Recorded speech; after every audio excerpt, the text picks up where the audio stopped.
Good afternoon, everyone. Thank you. My name is Christine Perry, and I want to welcome all our DCPS parents and guardians to our Parent Academy session that's entitled An Overview of the Elementary End of the Year Reading Assessment for grades 3 through 5. I'm very excited to be here with you today and share this information. Let me go ahead and share my PowerPoint with you. So if you give me just a moment. All right. So hopefully you can see the screen.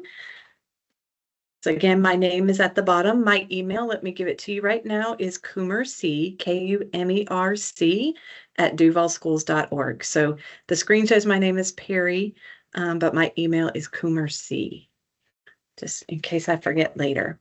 Let's go ahead and begin with our training. So here is our agenda. So here's our presentation agenda. We're going to first talk about the test, the thing you're all probably here to get more information about. It's the Florida Assessment of Student Thinking, or FAST. We're also going to look at some resources and support, ways that you can support your child in building those reading and writing strategies at home so they'll be ready for any task that's put before them, not just a test. And we'll also have time for questions and answers. So after we move into those resources and support that you can use at home, you certainly will have time where you can ask me some questions that you may still have lingering. Okay, so first we want to look at about the test and see what is all included. FAST is given 3 times throughout the year. The first 2 dates are for progress monitoring. So they're given at the beginning and the middle part of the year. So you see that first date, it was September 3rd through October 4th. For PM2, PM just stands for progress monitoring. PM2 is January 7th through January 31st. And you see PM3 is May 1st through May 29th. Notice there is a date change for 3rd grade. So for 3rd graders, PM3 is May 1st through May 9th. Okay. So PM3 is used for school accountability and assessment, and it's very important for 3rd grade promotion. So that's why the dates are a little bit different for 3rd graders, PM3.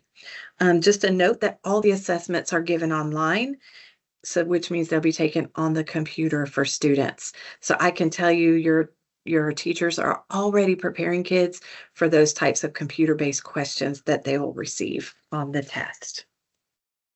So here's the time allotment for each of the sessions. You'll notice that grades 3 through 10 ELA reading, PM1 and PM2 are 90 minutes, whereas PM3 is 120 minutes. And if you take a look at that asterisk under the table, it says the PM3 administration is slightly longer because the assessments contain embedded field test items. So students will be scored on the content that is not field test items. Now let's take a look at the sample test. So this is a copy of a text that would be similar to something that a student in grades 3 through 5 that they would see. This is just one example. So take a look at the range of words that's listed in the chart to the side. You see 3rd graders can get anything from 100 words to 700 words.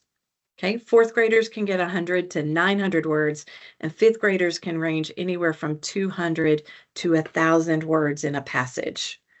Okay, so I want to take a moment to define Lexile level because we'll be talking about that a little through the test. So let's take a quick look at what that means in relation to the amount of text that students will receive.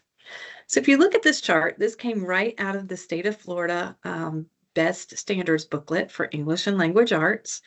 And it shows you the Lexile level that students would be receiving text within a band, within a range of levels. So for kindergarten and 1st grade, you see it's BR, which is beginning reader, through 430. For 2nd and 3rd grade, it's 420 to 820. And for 4th and 5th grade, it's 740 to 110.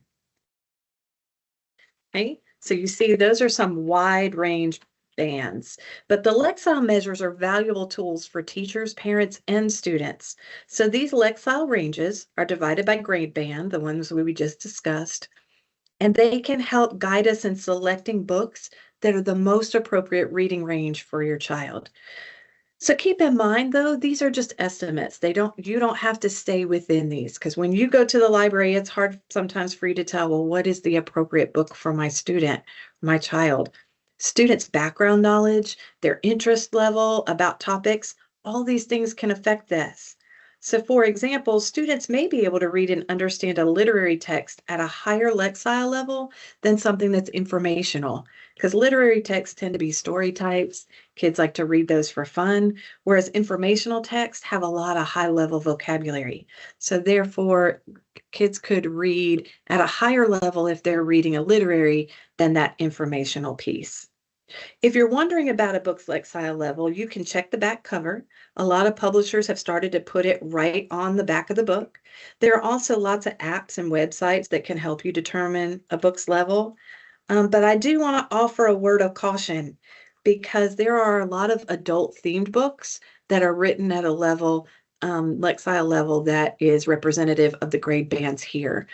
Just a quick example, Grapes of Wrath, that's written at a third grade level, but includes content that maybe is a little too mature for our third through fifth grade students. The Twilight series is third grade level. Silence of the Lambs is written at a third grade level, but those all have very mature content. So in addition to thinking about what level a book is, we want to make sure we're also providing content that's appropriate for the age and development of your child. A good general guide to use is the 5-finger rule. So have your child turn to any page in a book and just start reading, and then ask them to hold up one finger for each unfamiliar word on the page. So if they come to a word they're not sure about, hold their finger up. If they have 5 fingers up before they finish reading the page, that book may be too difficult to read independently or by themselves. So that might be a book that they need some adult support with. Okay. So let's talk about this test that they're going to take, this FAST test. So the third grade FAST ELA assessment has one component, which is reading. Fourth and fifth grade has 2 components. So they're going to take a writing portion and a reading portion. The writing component of FAST is administered in 120-minute session, and there will be a break time during that session. The FAST ELA reading component is administered in one session, totaling 120 minutes. There also is a break built in. So what I'd like us to do is take a look. You see, for writing, they're going to write a response essay, and it will either be expository or argumentative. And then for reading, you can see all the different question types that kids will be expected to receive, on the test. So let's take a deeper look into this. So here's some information for writing. So again, writing is for grades 4 and 5. So third graders will not be tested on writing. The writing component is administered separately from the reading component, and students have to type their response for the assessment. If you have students in the upper grades, you may already be aware that they have to submit that writing electronically. The essay is scored on a 12-point rubric. Okay, and the 12 points are a raw score. And basically, for a raw score to have meaning, it has to be converted into another type of score so that there can be comparison among the students taking the identical test. Okay, so some other things maybe that you hear about with scoring are percent correct, a percentile rank, a developmental score. All of those are examples of things that get derived from a raw score. Okay, please keep in mind, this is just a brief overview of this writing component. There are other trainings that will be coming regarding the writing. Keep in mind, again, that students have to type their response. So any type of typing practice is going to give them a leg up so that they'll be more able to freely type their thoughts. So that takes that thought process away from the typing piece and puts it on the content of what they're writing about. There are lots of things online. Your teachers at your schools are already familiar with these. Kids are on computers a lot, but if you're looking for something at home, there's something called Typing Club. You can just go into your browser and put Typing Club. There's typing.com. And also NitroType. Those are just a few that we recommend for teachers to use and for parents to use at home. So again, those are Typing Club, typing.com, and Nitro type. All those have like progress monitoring built into them so that you can see how your students are doing with the typing practice. Let's take a look at some of the types of reading questions that students are going to experience on the test.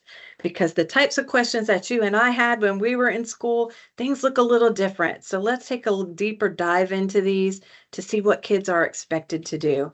Now, keep in mind, these are not exact questions. These are just sample questions of the item types so that you can see what they would look like. These come from release tests or from sample questions from the state. Okay, so the one you see on the screen is a multiple choice question, and this is probably the item type that we're most familiar with from our own testing and childhood experiences. For this item type, there is one correct answer. So students have to read the question and choose the correct answer. I will tell you that at all times, students have access to the text, so they can always go back into the text to find their answer. Okay. The next type is going to be a multi-select. So notice this one has the question posed and students have to choose more than one answer. The question, it will indicate how many answers are required. For this item type, there's an all or none scoring situation. Students must have all the answers correct to receive the credit. For reading, the question will always specify how many correct answers there are. This is not necessarily the case with other subject areas, but for reading, it will always tell them how many answer choices to select. So making sure that kids are reading the question and noting how many answer choices to select is very important. Okay, the next one is a multi-select. Okay, same item type that we just talked about. They're having to choose more than one answer, but this time the answers are embedded in the passage rather than listed horizontally. So they'll give them a question that looks just like this. For this one, they're filling in the circle before two sentences. So they're just going to bubble in that answer choice that's before the sentence that they're choosing as the answer. Okay, but again, making sure kids are reading the question and choosing how many answer choices the question specifies is very important here as well. The next type is a selectable text. So for this one, it's requiring students to click on a response option from a portion of the text. So you notice here, they're giving them the question and kids are actually clicking on the sentence in the text. They're selecting the underlined word from the passage. So you see it's kind of highlighted here. That would be the word that the student clicked on. The next one is a new question type for this year. This is copy interaction. So you notice that it says, we're just going to read this one together. Click on the box to select a sentence from paragraphs 10 through 13 of passage 2 that supports the central idea that many people can be given credit for inventing the potato chip. So as students click on that little icon, that pencil, it's going to turn into like a highlighter and students are going to go back into the actual passage and they're going to highlight the appropriate sentence from the text.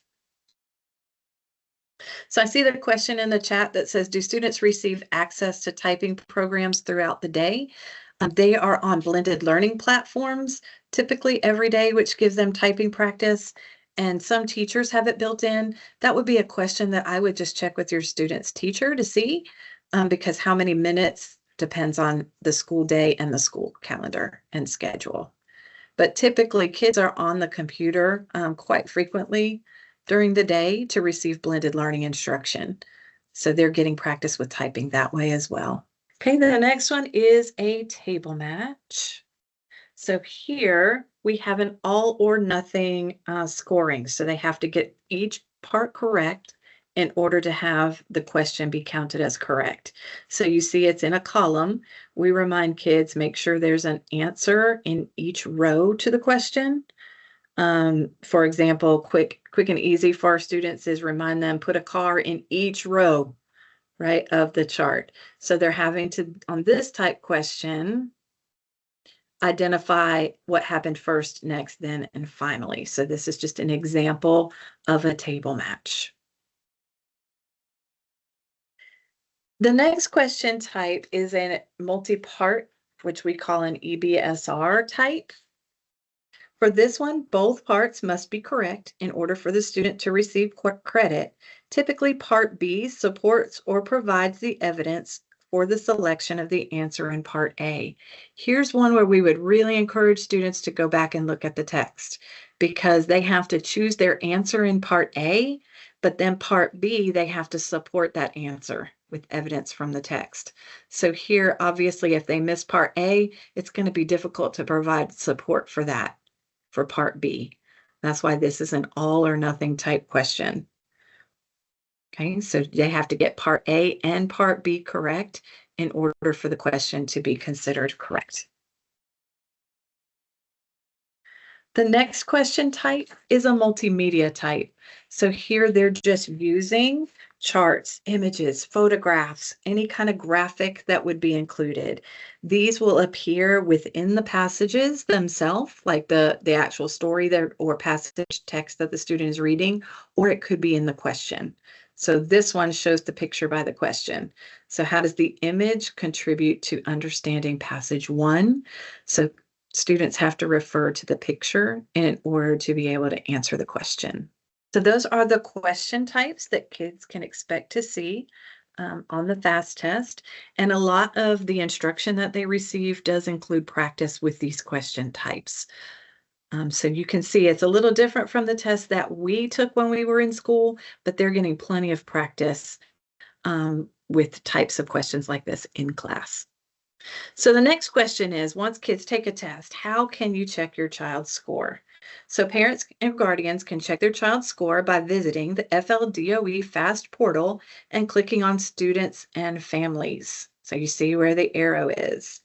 So it's the FAST portal, click on students and families, and the link is down on the screen for you. Keep in mind that you will have access to this recording on the Parent Academy site, so you can always go back and revisit any of these slides that you wish. Okay, so this link will take you to various resources, such as more sample items like the ones that I showed you, a FAST fact sheet, and the family portal, which is where you go to see your child's scores. You'll just need your access code, which you can find on your Parent Focus account. If you need more information about this, you can just follow the link that's on the bottom of the page, the one right at the bottom underneath where it says sign in. That's going to help you get that Focus account. And you can always reach out to your child's school for that as well. They can give you assistance with that process. So if you're still wondering about FAST, we're going to talk about that a little bit later. I'm going to show you some more about the website and where you can receive some of those resources. But let's hold that because I want to share some information with you that's going to just help you at home figure out ways that you can support your student in preparing them for the test that they will take. So why should I support reading and writing skills at home? Take a look at this chart. I'm going to give you just a minute to look at it. So did you ever wonder why so many teachers assign reading as homework and it's often 20 minutes? This is why. Look at the difference between student A and student C. Student A reads 20 minutes a day. If kids do that, that means they'll read 3,600 minutes in a school year. Okay? If a student B read 5 minutes each day, they read 900 minutes in the school year, and student C read 1 minute a day, it was 180 minutes in the school year. But take a look at the bottom. By the end of 6th grade, student A will have read the equivalent of 60 whole school days. That's a lot of time reading.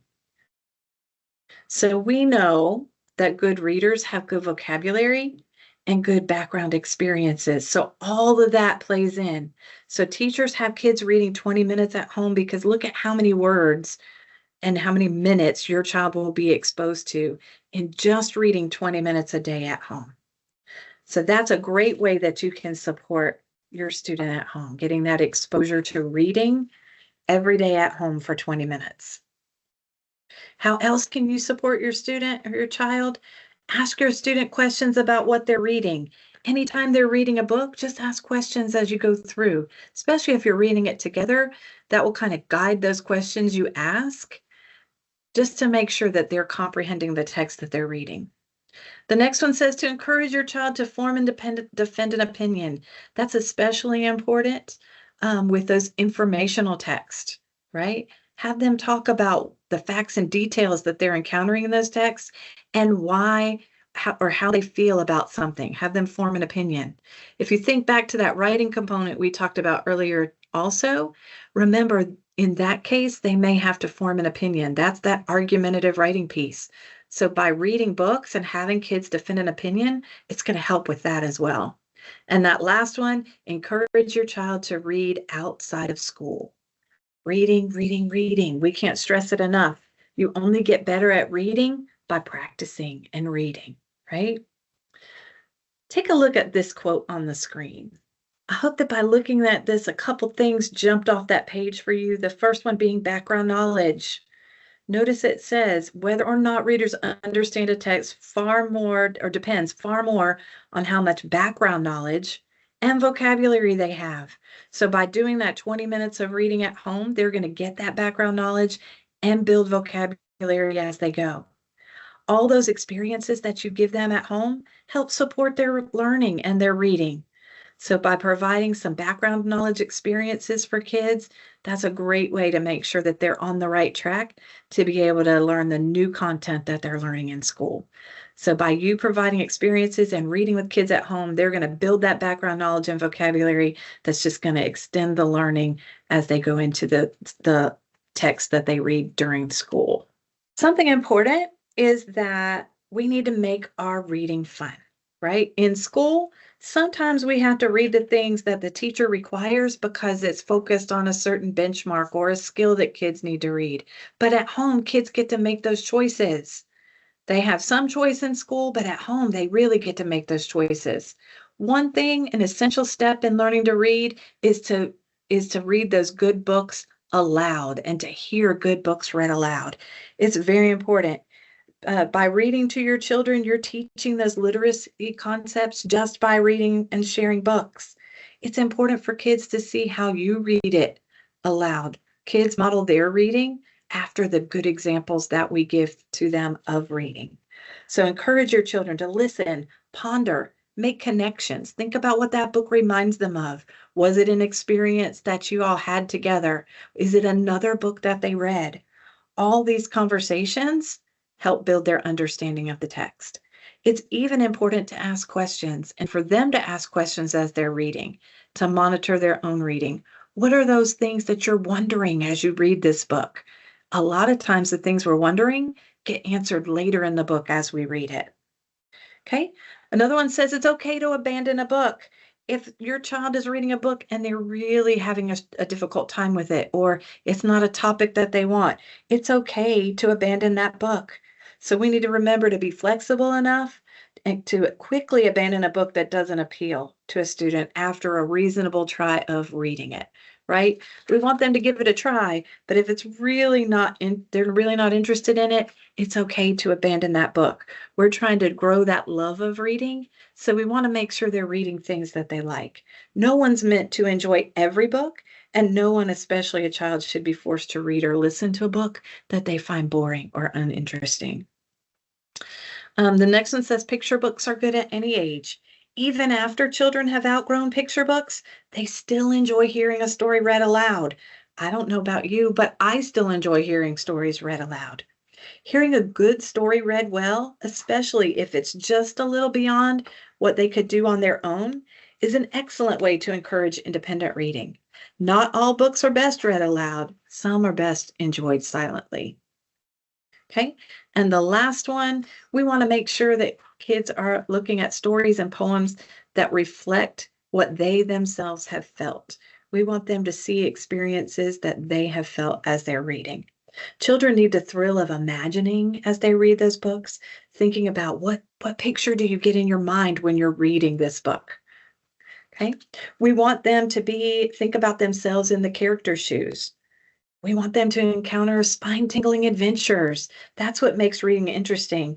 And we want them to experience the delight that comes from hearing a text read aloud that has some of that playful or imaginative language or that paints a picture in their mind. For kids, reading must be equated with enjoying, imagining, wondering, and reacting with feeling. That's part of the joy of reading a book. That's what makes it fun and interesting. If not, if they're not experiencing those things, we shouldn't be surprised if they refuse to read. So sometimes we have to let children choose what they want to read, and we can guide them to some of those other things that we want them to read also. Okay, the next slide I want to talk about is real life reading. You can find reading in everything we do. So real life reading, first of all, cooking. Cooking is a great example. You know this one, read that recipe. You don't have to read the recipe, let them read the recipe to you. Not only are you encouraging reading, but you're encouraging those great family experiences, right? And spending time together. Ask them to read the recipe, work through it together, and then encourage them to write down recipes that they'd like to make. Maybe you can create a recipe together. That would foster that reading and writing, because what I know is if we can read about it, we can write about it. If we can write about it, the kids can read about it. Okay. Next place, grocery shopping. We're all doing that a lot of times in the afternoon after school. Stop by, let your students help you make the list.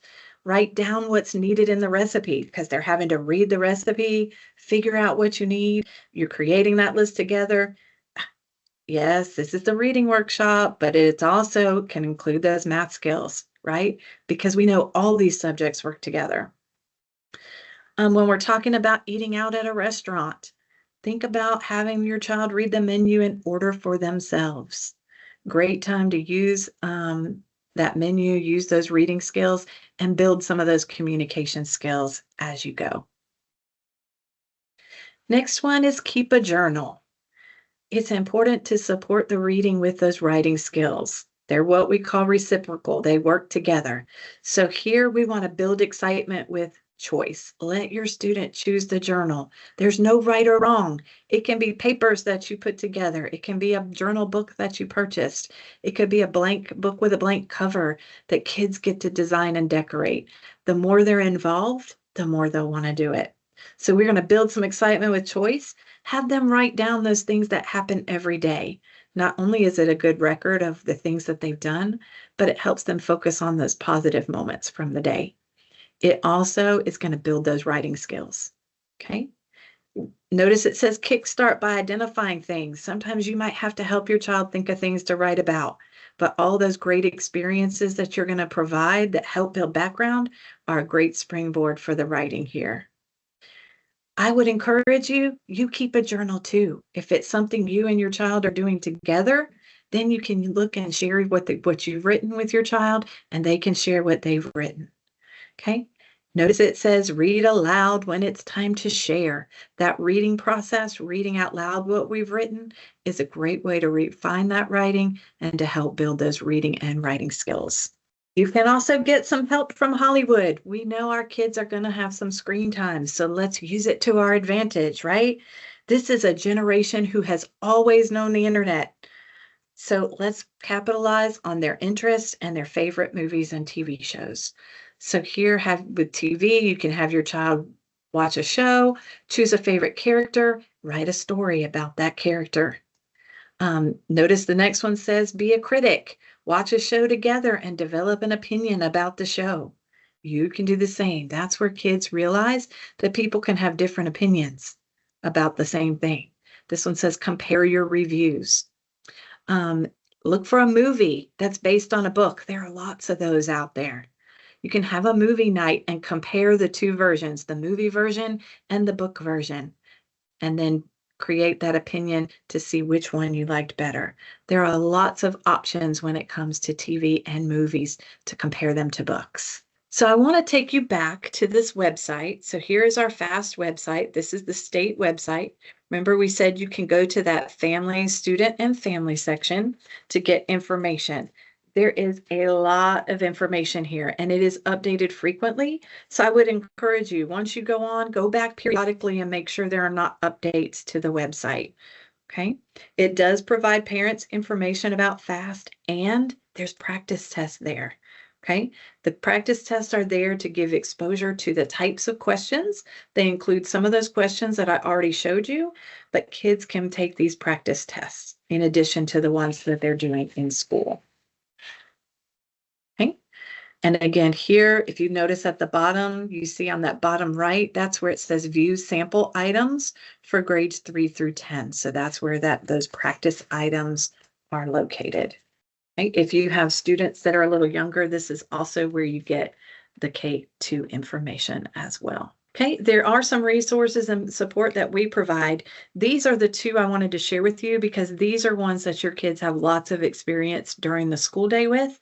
First is Freckle. So they can get either of these by logging on to their blended learning platforms, which they have access to in school and at home. So there's the Freckle library. It has samples where you can read text, kids can answer questions and practice. Checking their understanding of a text.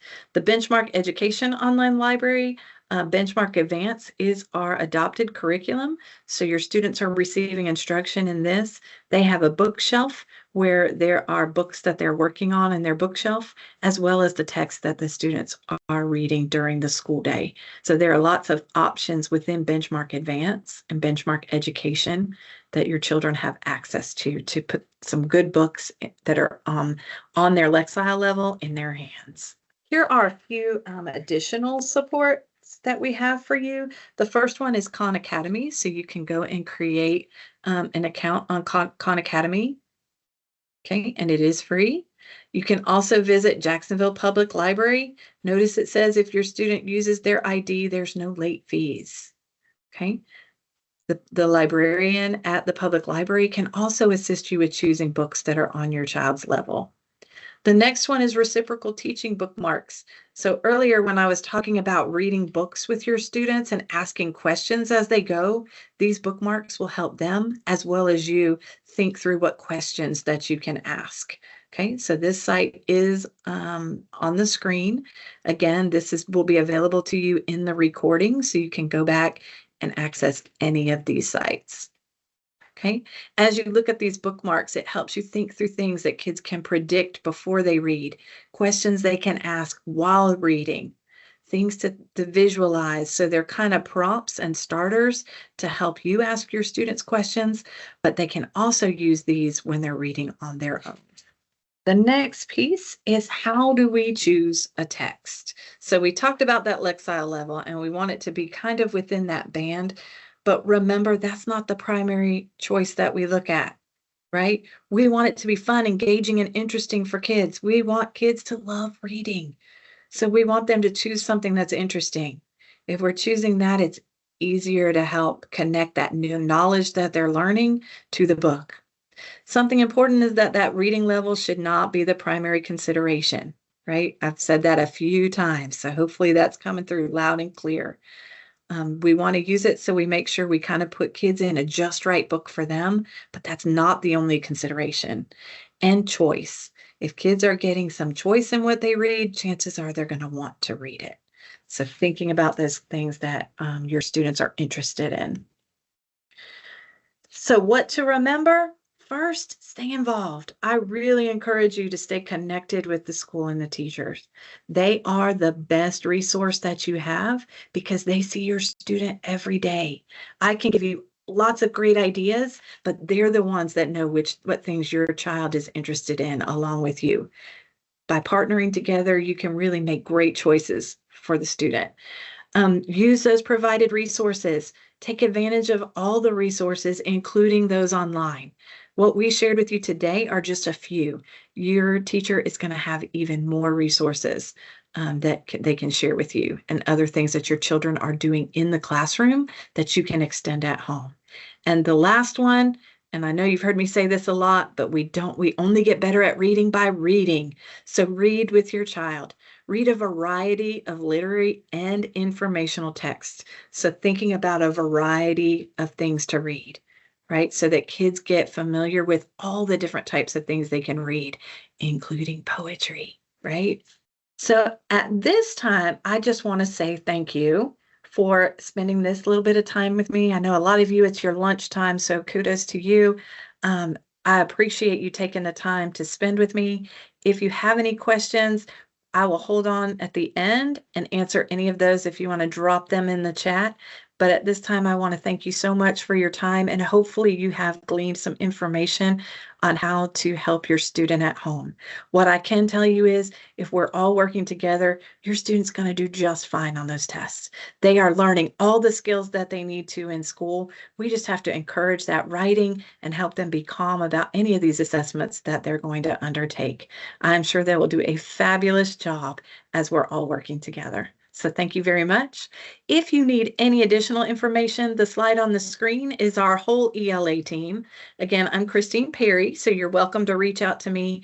But we have a department of people that are dedicated to making sure that all your children get the best instruction that they can in literacy and that you have all the resources you need at your fingertips. So here is our team, and you can reach out to any one of us and we can help you. So thank you very much for your time.